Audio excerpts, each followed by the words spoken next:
Asalaamu calaykum waraxmatullaahi wabarakaatu. Kulanti wacan oo wanaagsan meel kastoo aad joogtaan.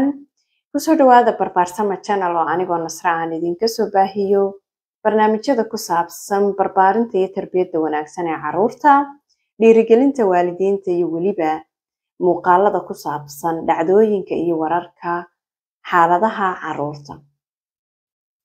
Markan iyo muuqaalkan aan idinla wadaagaya waxa aynu kaga hadli doonaa carruurta muslimka ah ee ku nool wadamadan qurbaha ama wadanka Jarmalka inta aan ka warhayo, iyo marka ay bilaabaan dabaasha xaaladaha ay la kulmaan iyo maaragtay sida iskuulada xaalkoodu yahay.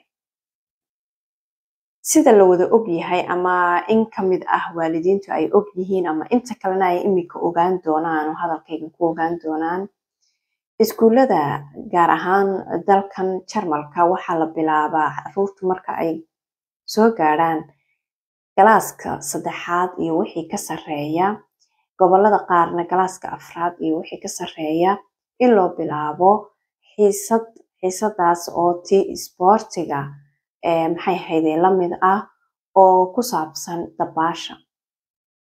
Haddaba xiisadaas si dabaasha lagu barto waxaa carruurta la kaxeeyaa, waxaana la geeyaa meesha swimming bathka ama swimming poolka, meelaha dabaasha ayaa la geeyaa intii macallimiin, 2 macallin ama mid uu kaxeeyo.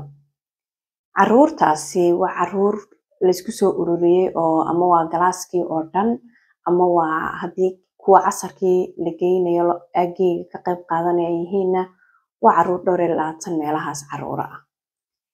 Sidaas oo ay tahay, carruurtu waxa ay hal goob ku wada xidhaan ama iskaga siibaan dharka.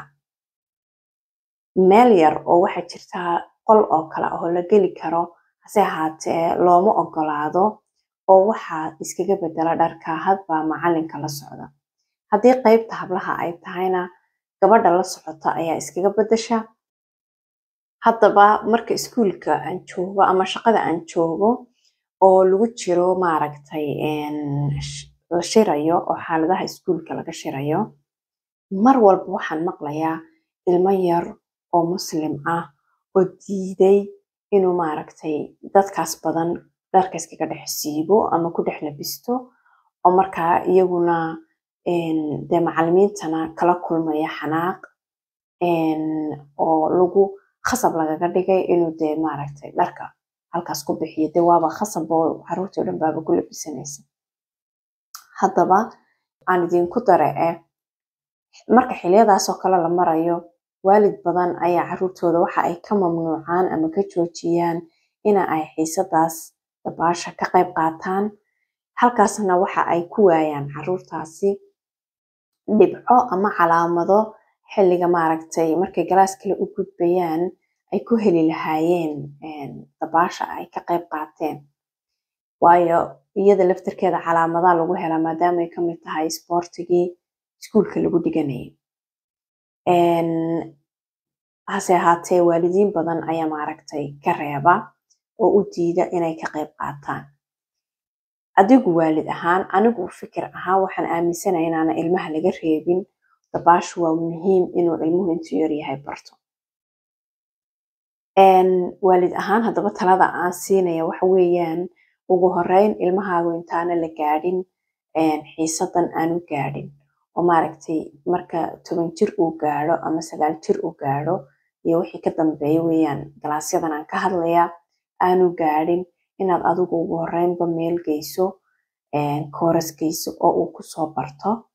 Taas waa ta koobaad. Waayo xilligan oo kale markuu hal macallin kaxeeyo 25 carruura, ilmahaagina aanu haba yaraatee dabaasha garanahayn, khatar badan ayuu ku sugan yahay. Waayo carruur badan baa khatar ku gala xilligaas oo kale. Marka waxa muhiim ah in ilmahaagu ka hor dabaasha sii yaqaano inta aan galaaska iskuulka uu joogo ee galaaska 4aad ama 3aad dhammaadkiisa la bilaabin. Iskuulada qaarna haddii dabaashan ilmahaaga aad ka reebto waa muhiim.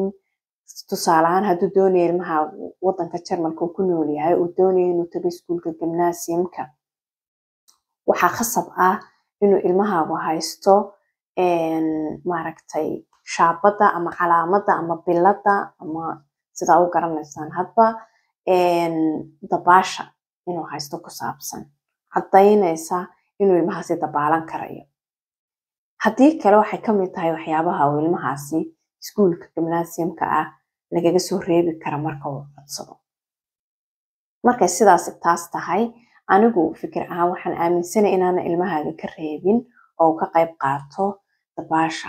haddaba sidee baad maaragtay ilmahaagu hadduu yahay caruurta ka mid yahay aan ku dhex labisan karin caruurta oo maaragtay ooyaya, tusaale ahaan iminka markaan videogan duubayo shalay oo kale inan yar baa gidiga shalay ooyayay oo maaragtay naftu ka baxday oo lahaa may kuma dhex xidhanayo oo lalahaa waa khasab inaad ku dhex xidhato oo maaragtay xaaladiisu ka taagneyd goobta aan ka shaqeeyo. marka mana aha markii koobaad, markii labaad, markii saddexaad iyo markii afraad. haddaba waxa weeyaan waalid ahaan adigoon ka reebin, taladan ku siinayaa waxay tahay in aad ilmahaaga barto sidii maaragtay isagoo tuwaalka saas isugu xidhay, sidii macaawista nimanku surwaalka ugu xidhan jireen oo kale, tuwaalka isagoo saas isugu xidhay oo isku qarinaya inuu degdeg haddana u xidhan karo dharkii dabaasha, hadhowna uu iskaga bixin karo. midda kale aad ku caawin kartaa waxay tahay waxaad u sheegaysaa in aanu isagu dadka kale ku mashquulin, aanu eegin ee uu degdeg maaragtay intuu qof walba isagu isku mashquulsan yahay isaguna degdeg u labisto oo uu dharkiisa u xidho. laakiin hadduu inta hore dhan siraa dadka iska eeg oo hadhow iyagu ay dharkii wada xidhaan, isagay eegayaan marka caruurtii oo dhan. marka waxaad ku wargelinaysaa ama u sheegaysaa ilmahaaga ugu horreynba inuu degdeg sameeyo oo maaragtay inta iyagu dharka xidhanayaan isku mashquulsan yihiin isaguna degdeg u xidho. tuwaalkana aad guriga ku dhex barto sida maaragtay isagoo tuwaalka saas oo kale isugu guntiyey inuu maradiisana xidhan karo. haddii aad tahay waalid talo ku saabsan aad hayso xaaladan iminka aan kaala hadlayo, waxaan kaa codsanayaa inaad commentka aniga iyo waalidiinta kaleba nagula wadaagto.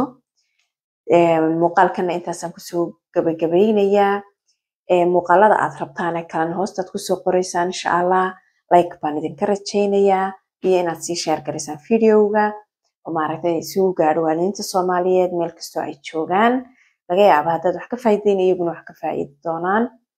tan iyo kulanti dambe waxaan idinkaga tegayaa. asalaamu calaykum waraxmatullaahi wabarakaatu.